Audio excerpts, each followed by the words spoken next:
Hello everyone! In this video, I'll guide you how to get a command block in Minecraft on all platforms in a simple way. First, understand that command blocks cannot be found in survival mode, so you need to enable cheats in your world. On PC, open your world settings or create a new world and turn on Allow Cheats. Then enter the game and open the chat window. Type this command, give your name command_block, and set the amount to 1.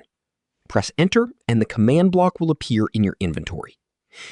On consoles like PlayStation, Xbox, or Nintendo Switch, you also need to enable cheats in world settings first. Then open the chat or command menu and enter the same give command using the controller keyboard.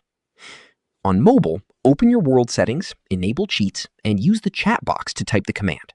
Once done, the command block will be added to your inventory. After that, place it in your world and interact with it to enter custom commands for automation or special effects. Subscribe to the channel for more videos.